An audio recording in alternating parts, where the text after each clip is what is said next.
mwiriwe neza. Turashimira ko tangiye kwitabira gahunda yacu muri benshi. Turashimira Chantal waje kwifatanya natwe, turashimira na Jean Claude uje muri gahunda yacu ya muze dusome igitabo. Tangiye dushyiramo kakarimba kacu. Marceline wiriwe neza. Pascal nawe turagusuhuje, murakoze cyane kuza kwitabira. Ndahiro Yves wiriwe neza, nawe turagutahije. barihanagura icyuya mu gahanga, dore umunsi uragiye, icyuya mu gahanga, umunsi urashize. Indirimbo mumaze kuyimenyera muri benshi ko ariyo kenshi dukuze gutangiza iyi gahunda yacu yo gusoma igitabo, ariko uyu munsi twari twabararitse tubabwira ko tuza guca umugani w'ubukwe bwa Bakame. Turabashimiye, turabona na Clement yahageze, turagusuhuje. Turashimira kandi ko mwubahiriza gahunda zacu. Niko kabyino ngaho se njya mu nzu, dore imbeho ni yose, genda ufata agapira ukinge mu gatuza. Turagushimiye Jean Claude ko witabiriye kuza muri gahunda yacu guca imigani no gusoma ibitabo. Murakoze cyane. Nawe ndagusubije cyane Marceline, nizera ko ubukonje aho ngaho mushobora kwihanganira. Françoise Umulisa nawe turagushimiye cyane ko watwitabiriye. Murakoze cyane. Jean Claude aratubwira ko ari ibintu byiza byo bidutera imbaraga. Aho dukura abana impeta y'umubano, ibanga rya gihanga. Chantal, indirimbo ntuyizi? Yego. Urayizi? Yego. Dusabe mwiriwe neza.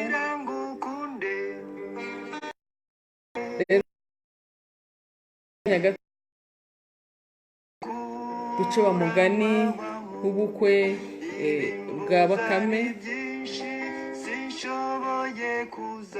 Mwe mwaje kandi turabashimira ko mwaje.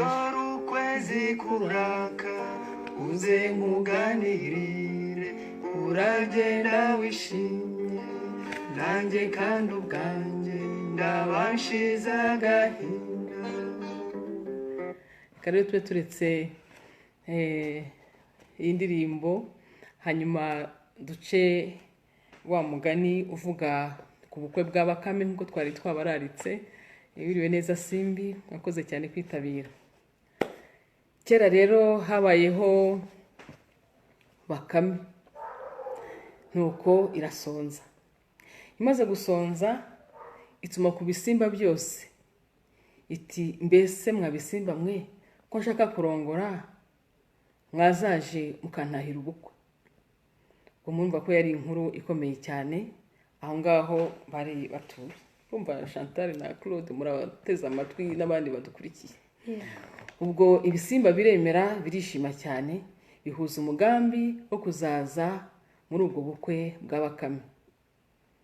Ariko Bakame iravuga iti, maze rero ubwo mwiyemeje kuzantahira ubukwe, mugomba kubanza kwitoza kubyina, ndetse ngaho mureke dutangire tubyitoze. Ubwo inyamaswa zose nyine zirishima cyane ko zitangiye kujya kwitoza nyine kugira ngo uzabone ko zijya mu bukwe bwa Bakame. Biratangira birabyina, habanza ingeragere,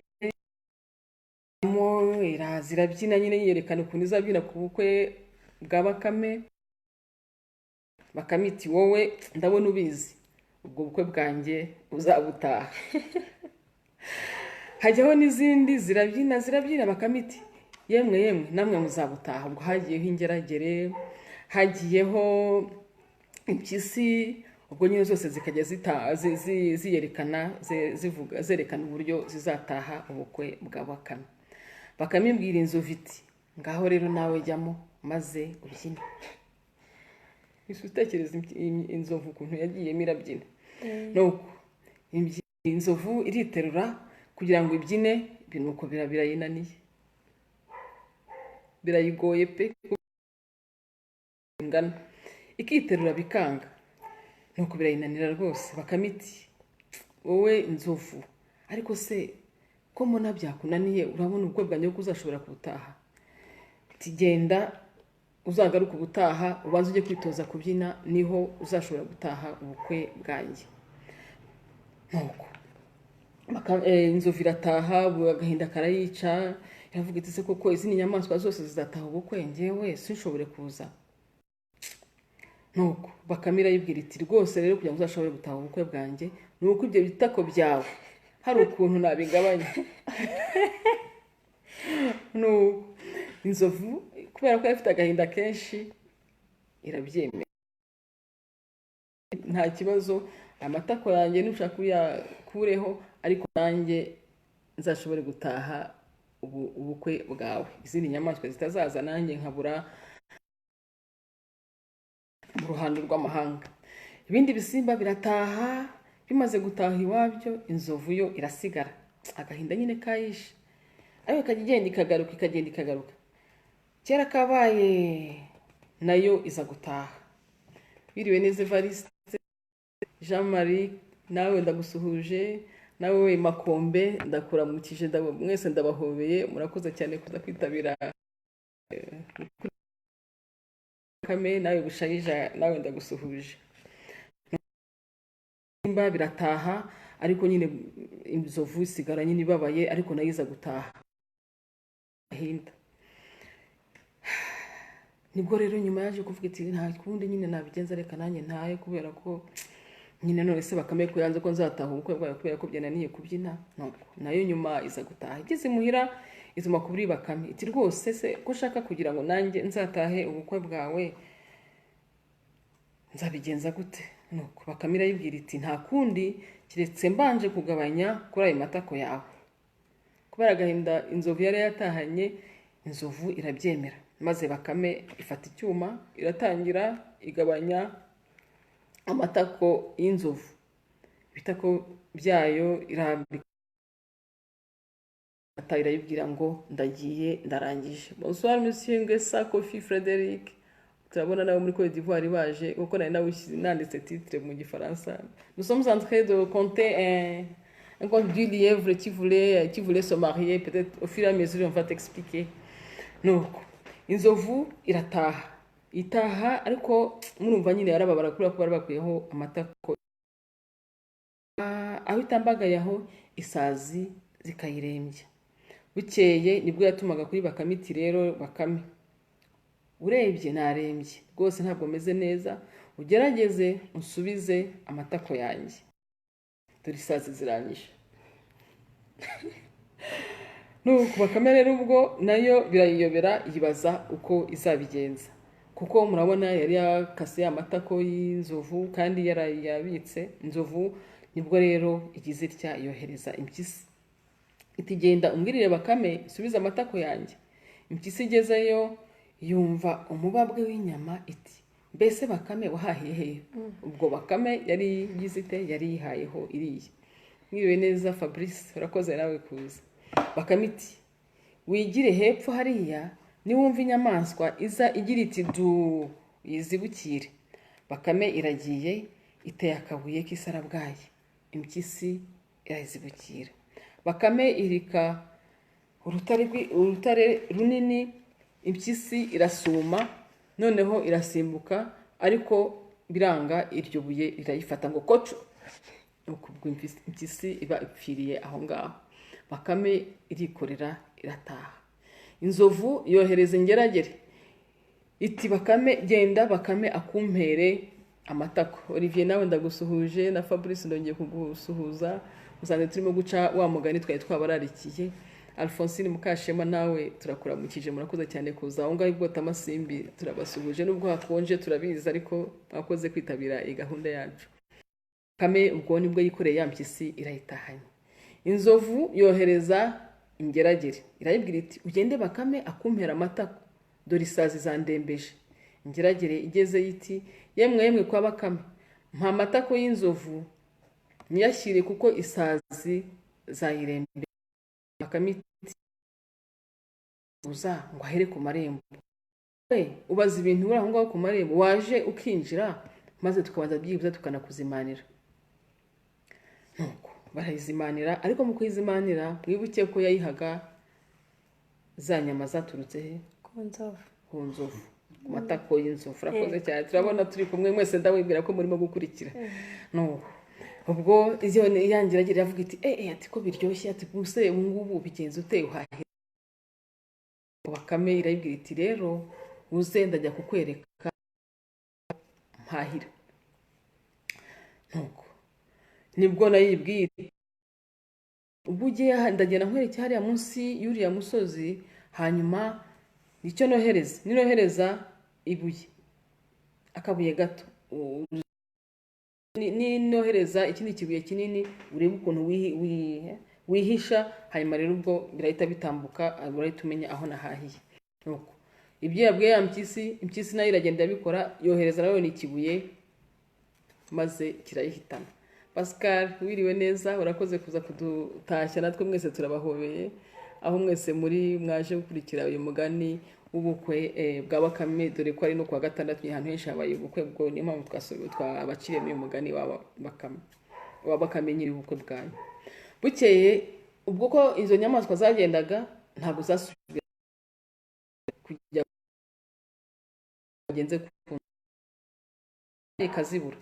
Bukeye none inzovu irareba birayishobera iti kuntumaho abo ntumye bose ntibagaruke, koko ibingibi ni ibiki?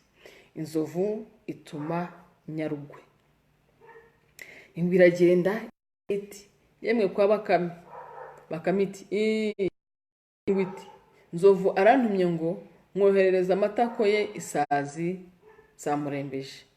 Bakame iti mbese uravugira ubutumwa hanze, kuki utinjira? Hari umugabo uvuga ubutumwa atinjiye mu nzu? Bakame irayifungurira. Ingwe iti mbese shaho Bakame uhahira hehe? Ubwo yari imaze kuyigaburira, yihaye iki? Ku nyama za ya nzovu. Uravugira ubutumwa hanze, ngwino rwose winjire mu nzu. Hari umugabo uvuga ubutumwa atinjiye mu nzu? Bakame imaze kuyifungurira. Ingwe iti mbese shaho Bakame ugira gute, uhahira hehe? Bose izo nyamaswa zose zari zifite amatsiko yo kumenya aho inzovu ihahira. Bakame iti yewe aho mpahira kwakwereka, kubera ko maze niwumva inyamaswa imanutse ivuga ngo du wizibukira, niwumva ivuga ngo giri uhita uyikacira. Ingwe ubwo iragiye aho ngaho, irategereje uko byagenze gutyo, irateze. Ariko burya ingwe ni inyamaswa igira amakenga, usanzwe ubizi? Yego. Warabyize iwanyu barabikubwiye? Inzovu, ingwe ni inyamaswa igira amakenga cyane. Nuko noneho akabuye karaza ngo du irizibukira, ikibuye kinini kiraza ngo giri irizibukira, kirahita, ariko isigara iryamye aho igize ite, yigwangaye. Mukakaberanyesi, nawe ndagusuhuje, wowe twenda ko kwitiranwa, ngeritwa Mukaziberanyesi nawe ukitwa Mukakaberwa, ni nkaho tusa nkaho turi babazina. Nawe rwose ndagusuhuje cyane, by'umwihariko reka naguhobere nka bazina wanjye. Urakoze kuza kudusanga muri uyu mugani turimo guca. Nuko ubwo ingwe iba babyita kugwendeka, irigwangaje, imeze nkaho mbese igira nkaho Bakame iraheka.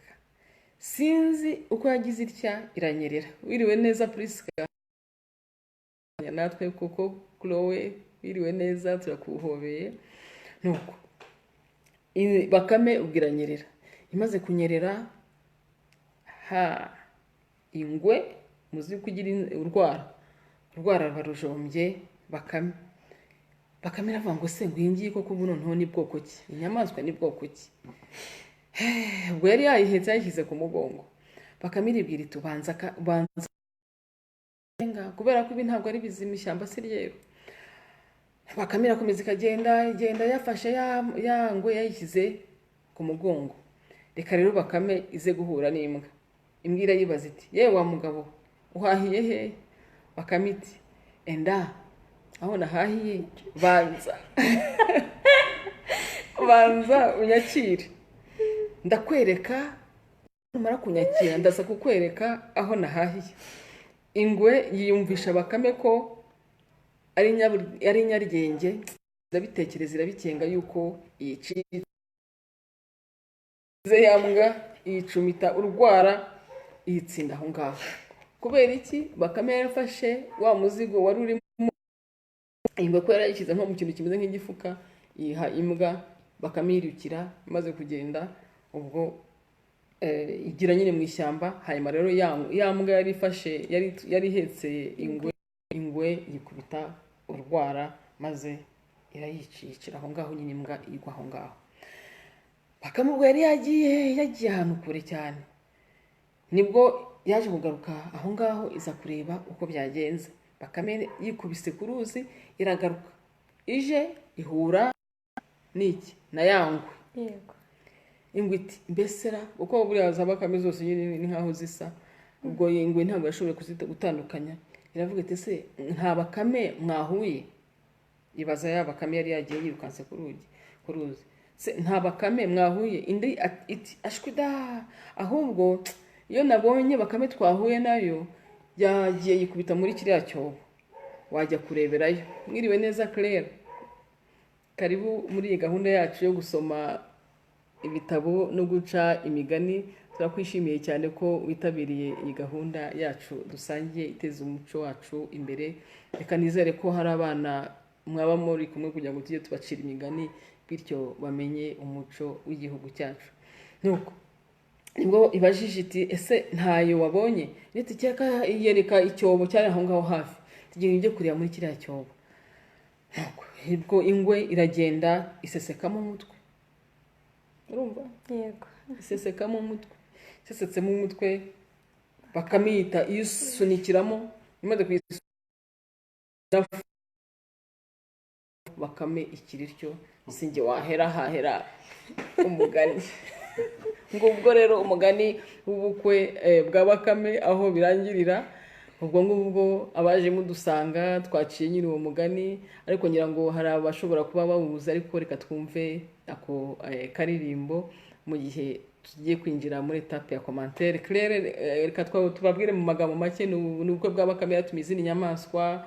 Nuko izindi nyamaswa ziraza Bakame ikoresha navuga nk'ikizamini, reka turebe uko muzi kubyina. Zimwe ziraza zikajya zibyina izemerera zizajya mu bukwe bwayo. Inzovu iraza ishaka kubyina, ishatse kubyina Bakame irayangira avuga ati wowe ufite amatako yawe ntabwo yatuma uza mu bukwe bwanjye, kereka amatako. Amatako irayakata, imaze kuyakatira irayabika. Ubwo yaje kubamo nk'umuranzi. Nyuma yaho inzovu iza kurwara, amasaza akajya yijyayo, ni ukwitumaho Bakame ngo nisubize amatako yayo. Yatubiza amatako yayo, inyamaswa yose yitumye ikajya igenda iyisunika ikayishyiraho ikibuye, igapfa. Nuko nyuma rero inzovu iza kohereza ingwe nibwo yo kubera amakenga yayo ikora ibintu by'ubwenge nyine, iripfisha ariko igira nkaho yapfuye. Bakame irayiterura ishyira ku mugongo, imaze kuyishyira ku mugongo ihura n'imbwa. Imbwa ikayibaza se wahahiye hehe?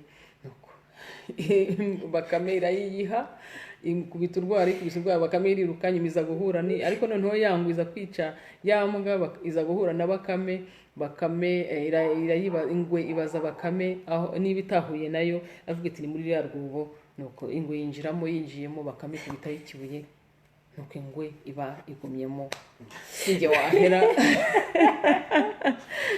Abo turi kumwe baje kwitabira iyi gahunda mu guca imigani rwose nabo birimo kubasetsa cyane. Sinjye wahera hahera umugani. Reka twongere tube dushyiramo ka karirimbo, hanyuma rero tugende tubona ibyo murimo kugenda mutubwira. Reba barimo kutubwira ngo uyu mugani bawuherukaga kera bari mu mashuri matoya. Neza cyane. barimo kudusuhuza batubwira ati mwiriwe neza sister, nibyo rwose turaho tumeze neza. Ubwo mwatubwira uko mwabyumvise, uko mubibona, isi isomo twakura muri uyu mugani ni uwuhe. Ubwo twe abo turi kumwe baragira icyo bavuga. Ubona turifashisha nk'uko bisanzwe, turifashisha cya gitabo dukunda gukoresha. Hari Donati yigeze kumbaza ati se uyu mugani ukura he? Iki gitabo kivuga ngo ngucire umugani ni igitabo cya kabiri, nicyo akenshi dukura gukuramo iyi migani. Ndizera ko Donati noneho tumusubije.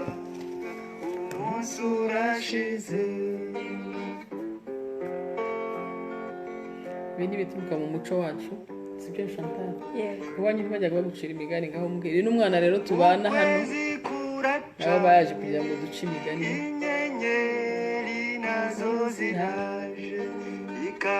Ubona Marceline nawe yasetse cyane no kutubwira ngo ni byiza byigisha abana. Nibyo byigisha abana.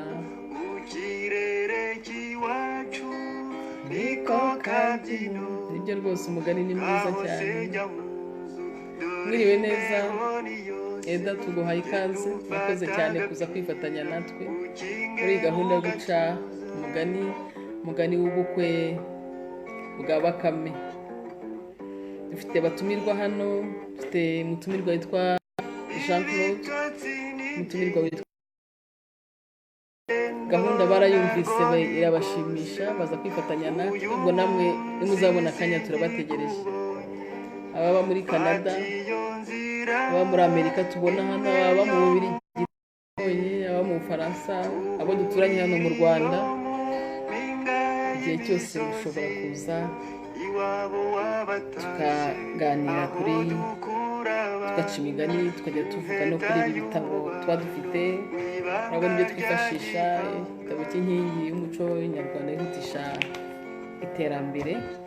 Ubwo rero twakwinjira muri rwego rwa kabiri rwo kumva icyo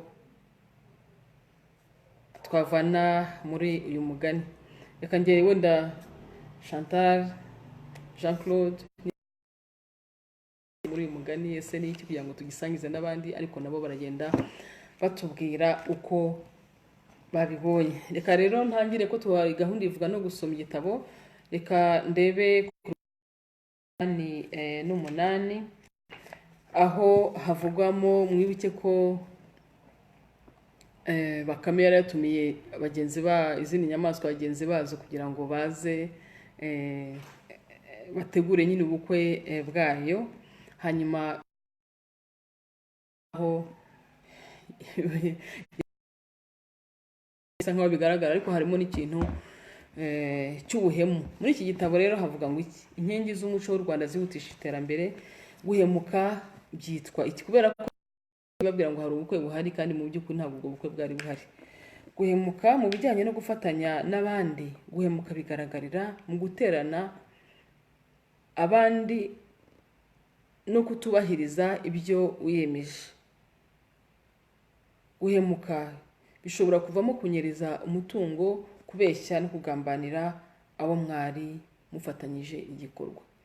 Mu by'ukuri bigaragara ko Bakame yahemukiye izindi nyamaswa itazibwiza ukuri, kuko nk'uko bigaragara muri iki gitabo harimo ikintu kijyanye no kubeshya. Chantal, sinzi niba hari icyo mwumvisemo bijyanye no kwizera umuntu akagutaba mu nama. Jean Claude, niba hari icyo mwatubwira mwumvise muri uyu. Chantal. Murakoze. Ngewe icyo nkuyemo ni uko icyo umuntu cyose akubwiye atari ngombwa guhita ugikora. Ugomba kubanza kugira amakenga kugira ngo urebe ko ibyo akubwiye ari byo. Nicyo mbashije gukuramo. Murakoze cyane. Murabona ko ariko rero kuri Bakame izindi nyamaswa zari zayizeye, zivuga ziti rwose Bakame igihe gukora ubukwe ni ngombwa yuko tuyifasha, zirashyuha cyane, zitangiranye no kwitoza. Ariko ibyo uvugana nk'indemeranya nabyo si ngombwa ko ibyo umuntu akubwiye byose uhita ubyemera, ahubwo ugomba kugira amakenga kugira ngo utagwa mu mutego nk'uwo twabonye hariya. bana Jean Claude sinzi uko uyu mugani icyo wababwiye. murakoze cyane. Mu by'ukuri uyu mugani urasekeje Yego. ariko harimo amasomo atandukanye. Bakame mu by'ukuri yambaza ziriya nyamaswa zindi bumvaga ko harimo nk'ikintu cy'ubucuti ariko kandi iza kuzitenguha. Yego. ubwo rero inshuti ni ukuzizera ariko umuntu akagira n'amakenga. Yego. Ikindi kintu kigaragaramo ni ubwenge ubwenge bwinshi bwa Bakame. kuvuga ngo mu bucuti abantu bagirana habaho abantu baba bafite ubwenge bushobora guhenda abandi nubwo bwose ubucuti ari bwo buba bushyizwe imbere. Yego. Murakoze. Murakoze cyane. Ubwenge ni ikintu gikomeye cyane kuko ni nacyo kiyobora. Akaba hari abantu baba bari aho ngaho bashaka guhenda abandi ubwenge kandi koko bitari wowe ukamwizera cyane kandi wowe ntihagire icyo akaba ahubwo ari uza kubigwamo nka kuriya Bakame yabigenje. Hari mugenzi wacu duhaye igitekerezo Madame Honorable Eda avuga igitekerezo ni cyiza rwose, aratubwira atazajya bikurikirana ndetse n'abana azabasaba bajye bakurikira bituma ikinyarwanda cyabo no kumenya umuco byiyongera. Murakoze cyane rwose, murabona ko tubikorera urubyiruko kugira ngo umuco wacu tubungabunge, kandi wenda hari n'igihe no kumenya imigani nabyo ari ngombwa kugira ngo ibyo dufite mu muco wacu tubana mu muco wacu dushobore kuba twabigeza no ku bandi, cyane cyane abana bacu bakazabigeza ku buzukuru bacu, bakazabigeza ku buzukuruza, yewe no ku buvivi bigakomeza bigakomeza umuco wacu tukawubungabunga. Biriwe neza Diane, nawe turagusuhuje. Feni Kwasi en Côte d'Ivoire, Abidjan, bonsoir, on te dit bien de choses. Salutations à tout le monde. Ikindi burya rero abantu barimo gutegura ubukwe abaho iyo myiteguro ikomeye. Monsieur Doumbia Adama, bonsoir d'être là parmi nous. Nous sommes en train de compter un conte sur le thème concernant le mariage du lièvre. Il voulait organiser son mariage, il a invité différents animaux, ils ont fait quelque chose de répétition pour son mariage, et puis au fur et à mesure qu'il éliminait, il y avait un éléphant. Je pense que vous, les Ivoiriens, vous savez de quoi on parle quand on parle des éléphants, vous savez comment ils sont gros, c'est un grand symbole des éléphants. Et puis, quand il y a eu l'organisation du mariage, il y a eu une forme d'élimination. Il y a eu des éliminatoires, il y en a qui ont été acceptés, il y en a qui n'ont pas été acceptés. Et puis après, l'éléphant, comme il est gros, il a été éliminé. Et puis il a supplié le lièvre pour pouvoir accepter sa participation à la danse lors de son mariage. Et puis il a coupé ses cuisses. Au fur et à mesure, il est tombé malade. Il a envoyé les différents animaux pour demander que le lièvre lui restaure ses cuisses. Et puis, au fur et à mesure, les animaux qui étaient envoyés étaient éliminés. Et malheureusement, à la fin, il y avait un léopard qui a été envoyé. Et puis, comme lui, il est très méfiant, il a pu sauter le piège du lièvre. Bonsoir, monsieur Adama, monsieur Charles Rutaganda, nawe turagusuhuje. Mademoiselle Diane Umuhoza, urakoze cyane kwitabira iyi gahunda yacu, cyane cyane mwebwe mukiri batoya mufite inshingano no gukomeza kubungabunga uyu muco wacu. Damiani, nawe urakoze cyane kuza kwitabira gahunda yo gutaramana natwe duca umugani w'ubukwe bwa Bakame. Mu minsi ishize twari twasomye ibijyanye n'umuryango. Burya umuryango uberaho gufatanya. Uburebye uriya muryango wa Bakame cyari ikintu gikomeye cyane, cyari gufasha kugira ngo bashobore kuba bakora ubukwe kandi ntibazakorwe n'isoni, ariko birangira nyine Bakame bigenze kuriya ishaka kubahenda ubwenge nk'uko bwana Claude yabidusobanuriye. Nous avons un commentaire de la part de monsieur Adama de la Côte d'Ivoire. Il dit merci pour votre engagement en faveur de l'éducation des enfants. Merci beaucoup de votre encouragement. Aha rero harimo ikintu kijyanye no kubogama uko nabibonye, kuko bigaragara yuko Bakame yabogamiye ku zindi nyamaswa. Mu by'ukuri yarenganyije inzovu iyihora yuko ntabwo izi kubyina. Chantal yasetse kubera uyu mugani. Aba nabo ni urubyiruko tuba turi kumwe babanje kumva iyi migani. Kubogama rero bikavuga ngo kubogama ni iki? Kubogama ni ugukoresha icyene wabo, ikimenyane no gutonesha umuntu ukamuha ibyo adakwiye. Buriya se muri ziriya nyamaswa harimo inyamaswa ari kubyina, ariko ku zindi siko byagenze. yego Ikayibogamira ku zindi kugira ngo ishobore kuza kurya inyama ziturutse ku nzovu, ikabogamira kubera impamvu runaka. Ibyo byose bitera akarengane, bikaba byakurura amakimbirane n'amacakubiri. Mu by'ukuri ahangaha rwose twese nk'uko twabibonye, inzovu rwose yararenganye. Damiyani, ndagusuhuje. Rose Ingabire, nawe wakoze cyane kuza. Karangwa Nadia, wakoze. Damien Nkakarambwira ati se uzatanga ikiganiro kijyanye n'umuco. Rwose dukunda kubivugaho kenshi. Muri iki gitabo nk'uko natangiye mbibabwiraho, ubwo wenda asa nk'ushatse yuko twavuga ku bijyanye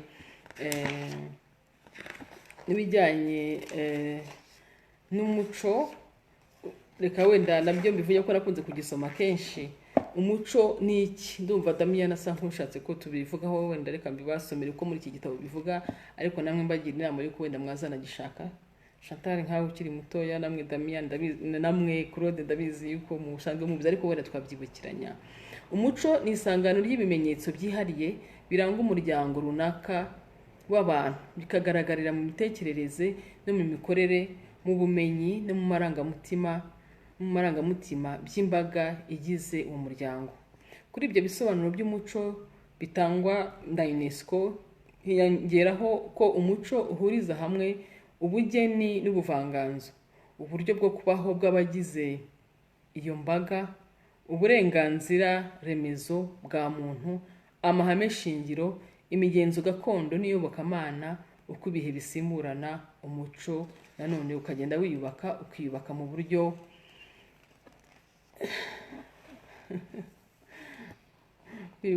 butatu. Umurage rero, umurage hakabamo bijyanye n'umurage, hakabamo ibitirano, hakabamo n'ibihangano. Umurage ni ibyo abakurambere badusigiye kandi tugenderaho. Urugero ni nk'ibyivugo, ibisigo, amazina y'inka, ubudehe, gusabana, kugabirana n'ibindi. Manuel Butera, nawe turagusuhuje. Iyo urebye ijambo ry'ikinyarwanda umuco, usanga rituruka ku rindi jambo ry'ikinyarwanda ari ryo guca. Abanyarwanda bakunze kuvuga bati uyu muntu afite ingeso nziza aca ku babyeyi be, cyangwa se ngo iriya nka ica gukamwa kuri nyirakuru. Ibi bikaba byunganira ibyo ari bikomoka ku bakurambere, byinjizwamo umwihariko w'abariho, hanyuma byose bikaragwa ababakomotseho. Ni bya bindi twavugaga mu kanya ko ari uruhererekane bizagenda biragwa abana bacu. Mu gice cya kabiri hakavugamo, twavugaga umurage, igice cya kabiri hakavugamo ibitirano. Mu bitirano nibyo tuvana mu bindi bihugu nk'ibikoresho, ubumenyi, ikoranabuhanga, imyifatire n'imyitwarire, iyobokamana n'ibindi bituruka ku mico y'amahanga, bikinjira mu buzima bw'abanyarwanda bitewe n'aho iterambere ry'isi rigeze. Nk'ubu mu magambo yacu hari amagambo tuvuga bijyanye na internet ubwo ni ijambo ritabagaho, ariko dusigaye dukunda kuvuga internet. Tukavuga televiziyo, kubera ko kera ijambo televiziyo ntabwo ryabagaho. Ibyo byose bigenda bituvana mu mico cyangwa se mu magambo y'ahandi dutira, kubera iterambere rigenda riza. Ibyo bitirano bizana n'inyito zikoreshwa mu bihugu bikomokamo. Ingero hari demokarasi, hakaba telefoni, hakaba radiyo, hakaba televiziyo, amafaranga n'ibindi. Igice cya gatatu kikavuga ku bihangano. Ibihangano ni ibyo abantu bahanga bigamije gusubiza ibibazo barimo. Bishobora gushingira ku murage nk'ibikorwa cyangwa imirimo itandukanye. Aha dufite ingero z'umwimerere zagaragaje akamaro kanini k'inkiko gacaca n'urugero. Hariho ibikorwa by'ubudehe, imihigo, ingando n'ibindi. rero nk'uko Damien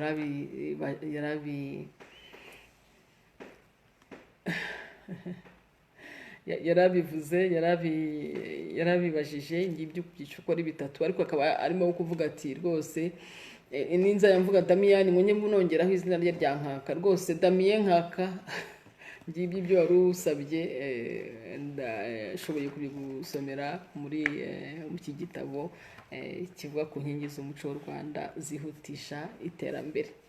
Bwiste Habimana, nawe ndagutahije, urakoze cyane kuza kubana natwe uyu munsi. Rwose umugani wa Bakame ndabona abantu benshi bawishimiye, kandi natwe twishimiye kubana namwe muri iyi gahunda. Sinzi rero niba bagenzi bacu bafite icyo bakongeraho. Ndabona igihe cyari kigeze, twari tugiye kugana ku musozo, izuba ryarenze. Chantal, aho uracyari umukobwa, wowe watekereza ibijyanye na fiance wahiriye Bakame, ariko ubundi iriya Bakame buriya yari ifite umugeni cyangwa yarabeshyaga?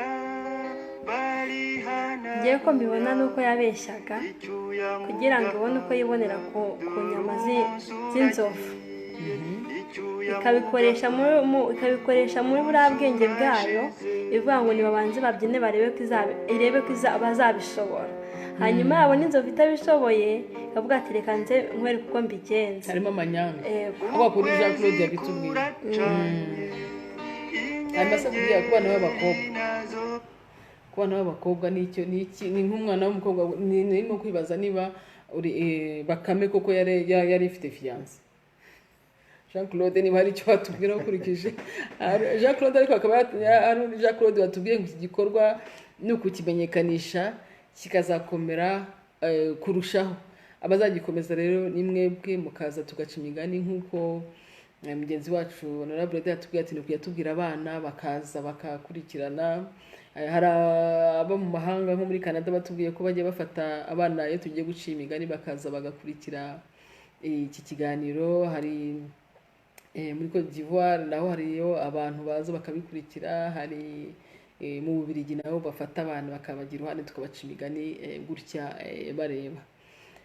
Karangwa Nadia yatubwiye ati yasaba ko mu gusoza ko najya mbabwira icyigisho cy'ejo kizakurikira, mumva ko birimo kugenda biryoha, biragenda biryoha cyane rwose. N'ibitekerezo turabyakira, imigani ibiryoshye, inyigisho nyinshi, ibitekerezo turabyakira. Kandi hari n'abagenda batubwira bati ubutaha nanjye uzantumire, nk'uko natwe twatumiye Chantal, nk'uko Jean Claude yitabiriye. Rwose mujye mutubwira muti umunsi uyu n'uyu turaboneka, hanyuma muze imigani tunasomeye n'igitabo. Ariko bwana Jean Claude yari afite icyo yaragiye kutubwiraho ku bijyanye no kubibaza se koko Bakame yari ifite umugeni, ese biriya bijyanye no kubeshya cyangwa se n'ibindi bitekerezo wumva ufite, ushobora kuba wadufasha tukagisangira. murakoze. Mu by'ukuri urebye uyu mugani uburyo nawe uteguye, harimo gutebya, ariko kandi harimo no kuzimiza. Yego, biragoye rero kuvuga yuko Bakame yari ifite umugeni, cyane cyane urebye inyigisho zirimo urabona yuko bishoboka ko nta mugeni wari uhari, ahubwo ko twita mbese amaco y'inda. Yego, amaco y'inda. Shanta, amaco y'inda urayazi? Yego. Bivuga iki? Ngaho sobanurira abo turi kumwe.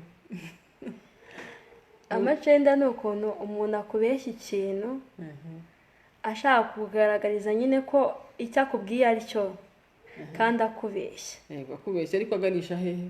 Aganisha kugutwara ibyawe cyangwa abawe. Amaco y'inda nibyo Jean Claude? Yego, cyane kugutwara ibyo ufite, kandi ibyo kurya cyane ibyo kurya. Murumva ko muri tugenda twigamo n'ibindi bintu byiza kandi bikomeye. Garagara yaramwe ngo nisuhuza abana ngo bari kumwe, Akariza, Muzungu, Mugisha, David. Murakoze cyane Nadia kuba wahamagaye abana. Reka nizere ko umugani bawukurikiye.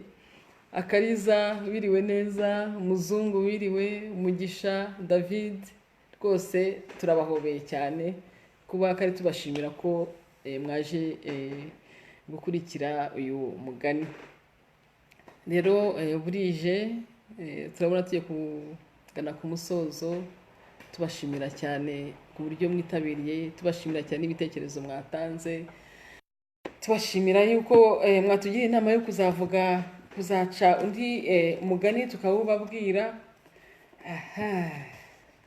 Hano dufite imigani myinshi cyane. Evelyn bonsoir, Andre Munyakazi wakoze cyane kuza, uretse ko uje nyine tugiye gusoza. Tuzabibura n'umugani wa Bakame twaciye n'ubukwe bwa Bakame, urumva ko uyu munsi hari kuwa gatandatu, byari ibintu bikomeye cyane. Baradusaba ngo tubabwire umugani tuzaca ubutaha.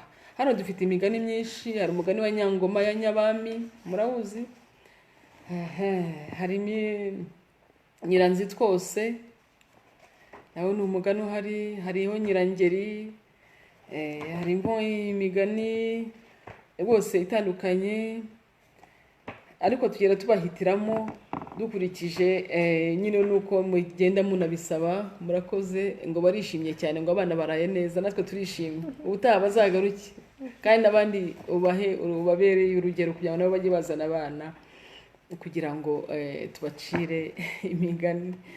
Nyiramuyaya na Nyiramukundake, Nyiramutumva, harimo imigani myinshi, ariko nkuko mwabonye ko dutanga amatangazo rwose, tuzajya tuyibabwira.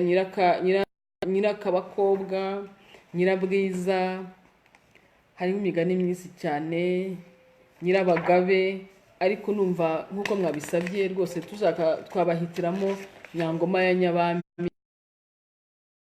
muzi cyane ukomeye muri iyi ngiyi tugenda tuzi mu muco wacu nyarwanda.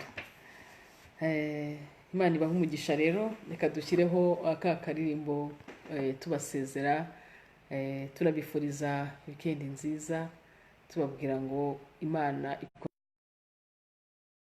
murare aharyana, ahataryana hagire gute, ngaho ni ahataryana harara umwanzi. Muzi icyo bivuga? Eka mbaha akazamini mumwire bivuga iki? Murare aharyana, ahataryana harare umwanzi. Bivuga iki? Bivuga yuko ubusanzwe iyo uryamye ntukanguke, ni nkaho mu by'ukuri uba wapfuye. Iyo rero hari akantu kakudomye ahantu, biravuga ngo urakanguka. Ahataryana harare umwanzi, ni ukuvuga ngo ahataryana, ahadatuma ukanguka harare umwanzi, ni ukuvuga ngo icyo gihe uba wapfuye. Murare aharyana, ahataryana harare umwanzi, ni ukuvuga ngo turabifuriza ko muryama mugasinzira, ejo mukazakanguka mumeze neza. Reka rero tubashyireho akaririmbo mukomeze muryoherwe, kugira wikendi nziza. Ndamiye nkakaramwe ngo ikibazo cye nagisimbutse, ni uko wambajije ibyuzi, ntabwo nagisimbutse, nanze kugisubiza kuko nawe urakiza, ariko ibyo byo biri mu muco wacu wa Kinyarwanda. Kuri kiriya kibazo wabajije, bwa nabyo wenda bishobotse ubwo twazakiganiraho bibaye ngombwa, ariko kuri ubu ngubu reka tube tuganira kuri ibi ngibi. Ubwo numva twazasoma kuri Nyangoma ya Nyabami, tugaca uwo mugani, tukareba n'indangagaciro bijyanye nabyo. Numva ako karirimbo, hanyuma dusezerane. Dore umunsi uragiye, icyuya mu gahanga, umunsi urashize.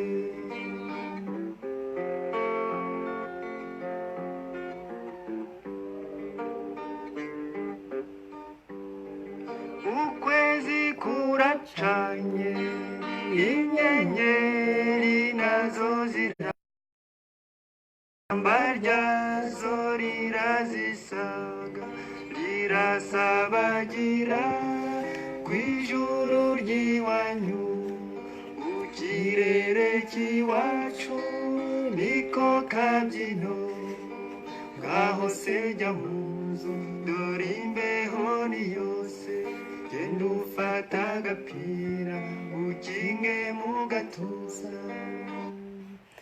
turongera dushimire ururimi yaduhaye ibi bitabo. Turashimira abashyitsi bacu Chantal na Jean Claude baje kudufasha, namwe mwaje gukurikirana ibijyanye n'uyu mugani. Tugashimira by'umwihariko mwe mwese mwazanye abana kugira ngo tubacire umugani, dusome n'igitabo, bityo umuco wacu dufatanye kuwubungabunga. Uwiteka rero akomeze abane natwe, mugire wikendi nziza, muramuke cyangwa se mwirirwe, cyangwa se mugire umugoroba mwiza, cyangwa se mugire nyuma ya saa sita heza, biraterwa n'amasaha y'iwanyu. Uwiteka abane natwe, naho utaha.